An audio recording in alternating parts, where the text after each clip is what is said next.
మీ business ఏదైనా మీ ఊర్లో promotion చేయాలంటే అది సుమన్ టీవీతోనే సాధ్యం. ఇప్పుడే సంప్రదించండి.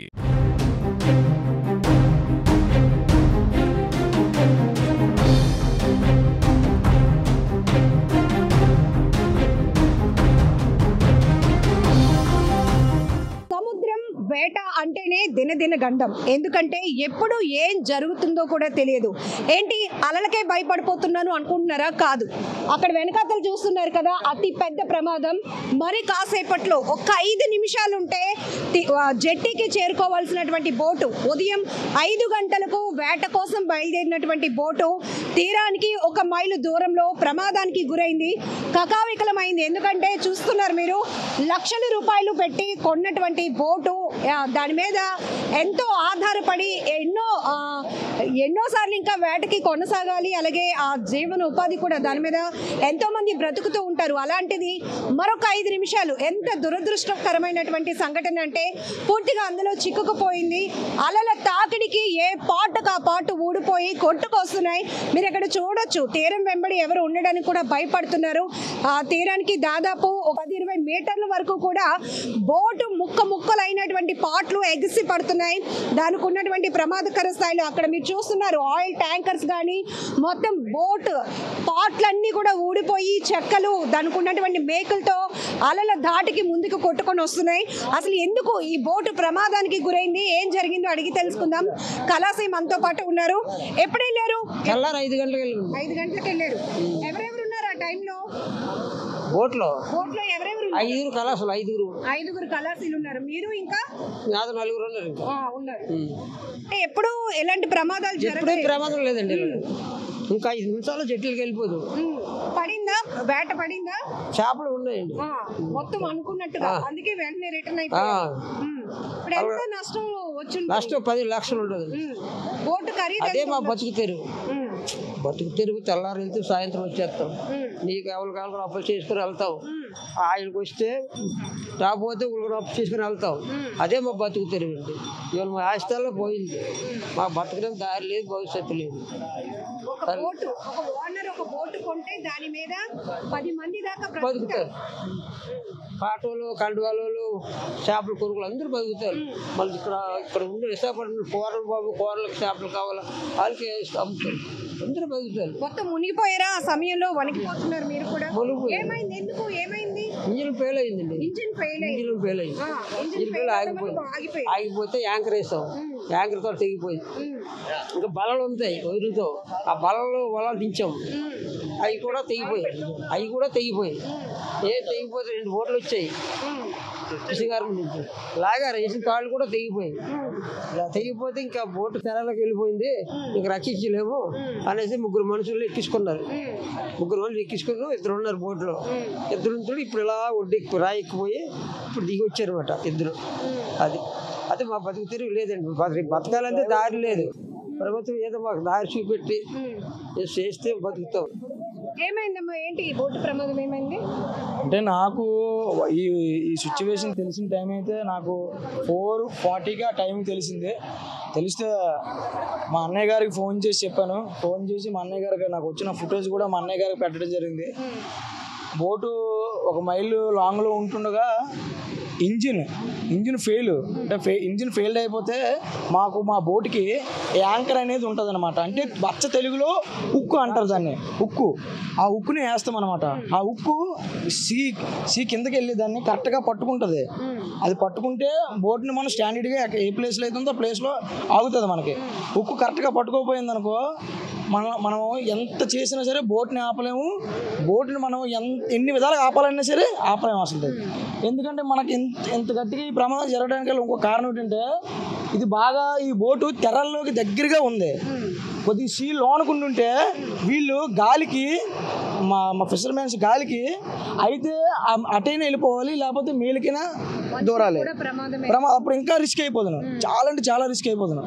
అంటే ఇప్పుడు ఇక్కడ బీచ్ ఇక్కడికి వచ్చింది కాబట్టి ఏదో దేవుడి దయ వల్ల మా అందరు దీన్ని బట్టి వీళ్ళు ఈరోజు అందరూ సేవ్ అయ్యారు, మాకు అదే చాలు మేము అనుకుంటున్నాం. కానీ కొన్ని కోట్లకి లక్షలకి సరిపడిన ఆస్తి ఒక రోజు మేము తెల్లవారు లేస్తే మాకు తెలిసి మేము గంగమ్మ తల్లికి 2 చేతులు ఎత్తి మేము దండం పెట్టి బయలుదేరిన రోజులు మాకు. అలాంటిది ఈరోజు మా వాళ్ళకి ఇలాంటి పరిస్థితి వస్తుందని అనుకోలేదు. నాకు తెలిసి బాగా ఈ 2024 నుంచి కానీ మిగతా ఇయర్స్ నుంచి మా ఫిషర్ మ్యాన్సే ఎక్కువ శాతం చనిపోవడం, బోట్లు మునిగిపోవడం ఎక్కువ శాతం అదే జరుగుతుంది. ఓన్లీ మా ఫిషర్ మ్యాన్ మాత్రమే. ఇది మాత్రం మేము చాలా బాధాకరమైన విషయం ఇది మాకు. ఇప్పుడు మేము మాట్లాడిస్తూ ఉంటాం, మీ వేట కానీ మీ పనితీరు ఎంత కష్టంగా ఉంటుందో. చూడడానికి ఏదో బీచ్ అందంగా ఉందనుకుంటాం కానీ అంత అందంగా మీ బ్రతుకులు ఉండవు, చాలా కష్టపడతారు. వెళ్ళిన వాళ్ళు మళ్ళీ తిరిగి వస్తారో కూడా లేని పరిస్థితి. ఇందాక ఒక్కసారిగా భయపడ్డారా? బోటు అలా ఆగిపోయిన భయపడ్డాం, బతుకుతాం బతుకు చచ్చిపోతామని మాకు నమ్మకం లేదు. బతుకుతామని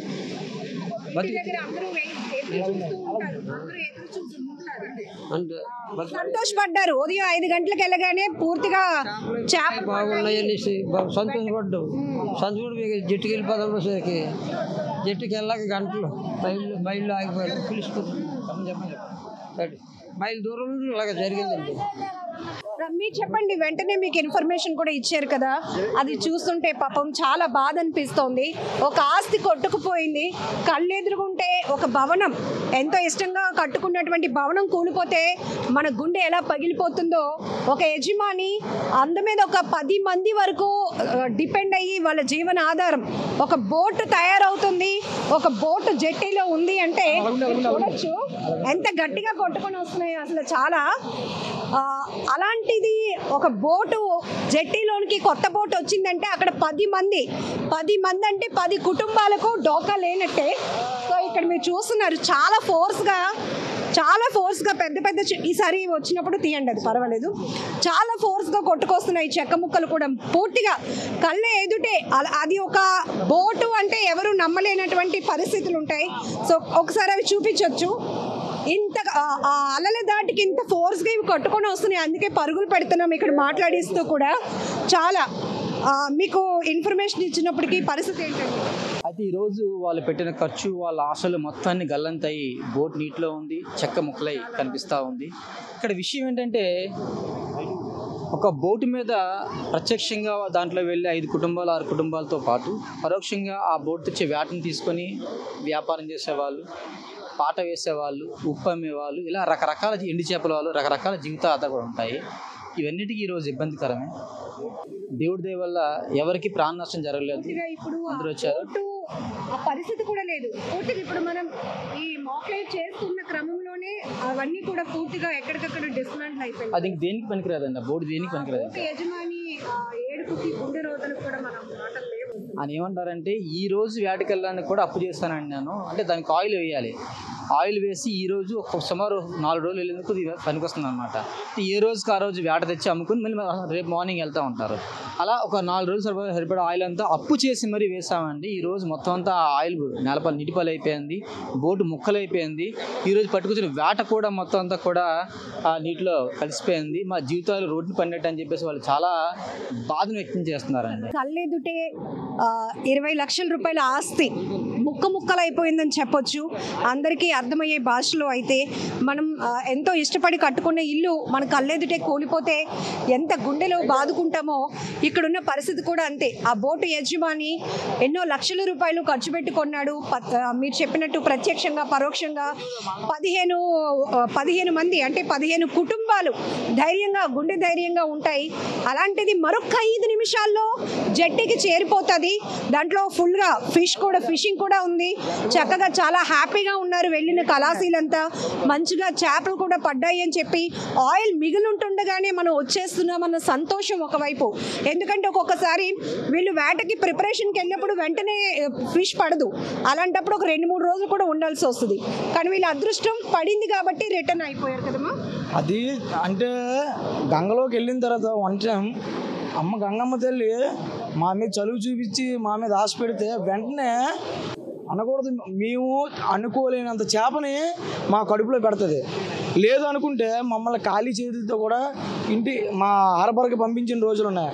కానీ ఎవరికి కూడా మాకు మా ఫిషర్మెన్స్కి అందరికీ తెలిసి కూడా ఇలాంటి దారుణాలు ఎలాగ లేదన్నా ఒక 3 నెలలకు ఒకటైనా, ఒక 2 నెలలకు ఒకటైనా, ఒక సంవత్సరంకి ఒకటైనా సరే ఫిషర్మెన్స్కి మాత్రం ఈ సిచ్యువేషన్స్ జరుగుతాయి. కొట్టుకొచ్చింది ఆయిల్ బాక్స్, అది ఆయిల్ ట్యాంక్, అది ఆయిల్ ట్యాంక్. అది సార్ మీరు ఎన్ని గంటలకి ఇక్కడికి వచ్చారు? చూస్తుండగానే మొత్తం మేము సుమారు 4 o'clock వచ్చామండి. 4 o'clock వచ్చేసరికి ఆల్రెడీ ఇక్కడికి వచ్చేసి పూర్తిగా నాశనం స్టార్ట్ అయింది. ఆ మనుషులంతా బయటకు వచ్చారనమాట. ఒక్కొక్కటి లోపల ఉన్న సిలిండర్, గ్యాస్ సిలిండర్, తర్వాత చిన్న చిన్న పాత్రలు దొరికాయి అన్నమాట. మిగతా మొత్తం కూడా ఏది దొరకలేదు. అక్కడ ఒక బాక్స్ ఉంది. ఆ బాక్స్ ఏంటంటే దాంట్లోని మేము పట్టిన వేట ఫిష్ అన్ని కూడా దాంట్లో స్టోర్ చేస్తారనమాట. స్టోర్ చేసి దాన్ని పట్టుకొచ్చి ఇక్కడ అమ్ముతారు. అలాగే ఆయిల్ ట్యాంకర్స్ కూడా తేలుతూ ఉన్నాయి. ఇవి ఇంకేం పనికిరావండి, అన్ని పూర్తిగా స్పాష్ అయిపోయినట్టు, ఫినిష్ అయిపోయినట్టే. ఆయన పూర్తిగా వాళ్ళ కుటుంబం రోడ్డుని పడినట్టు లెక్క అనమాట. ప్రభుత్వం ఆదుకునే వాళ్ళకి ఏదైనా చూస్తేనే వాళ్ళు రేపు ఉదయం తినడానికి కూడా బతకగలరు. అది ఒక బోటు ప్రమాదం, ఆ బోటు యజమాని కుటుంబంతో పాటు దాని మీద ఆధారపడినటువంటి 10 కుటుంబాలు తీవ్ర కన్నీటి పర్యంతం అవుతున్నారు. మాకు ఆధారం పోయింది. ఒక 5 నిమిషాల్లో తీరానికి వచ్చేస్తే ఎంతో సంతోషంగా సెలబ్రేట్ చేసుకునే వాళ్ళం. ఎందుకంటే ఆ తల్లి దయ ఉంటేనే, ఆశీస్సులు ఉంటేనే వెళ్ళగానే మాకు ఫిష్ పడుతుంది. లేదు అంటే 2-3 రోజులు కూడా ఉండాల్సి వస్తుంది. అలాంటిది ఉదయం 5 గంటలకి వేటకు వెళ్ళాము. చక్కగా ఫిష్ కూడా పడింది. ఆయిల్ మిగులు ఉంటుండగానే వచ్చేస్తున్నాము అని సరదాలో ఉన్నాం, ఆనందంలో ఉన్నాం. ఇంతలోనే మరొక 5 నిమిషాల్లో ఎంత దురదృష్టకరమైనటువంటి పరిస్థితి అంటే అందరూ చూస్తుండగానే ఇంకా అక్కడ బోటు అని చెప్పడానికి కూడా లేదు. మొత్తం పూర్తిగా ఎక్కడికక్కడే మీరు చూస్తున్నారు. పెద్ద పెద్ద చెక్క ముక్కలు కూడా కొట్టుకొచ్చి కాళ్ళకు తగులుతున్నాయి. దగ్గరికి వెళ్ళే ప్రయత్నం చేసినప్పటికీ కూడా ఇంకా ఆయిల్ ట్యాంక్స్ కానీ, లేకపోతే ఉదయం వేటకు పడినటువంటి చేపలు ఉన్నటువంటి స్టోరేజ్ బాక్సులు అన్నీ కూడా తీరానికి కొట్టుకొస్తున్నాయి. చాలా బాధాకరం.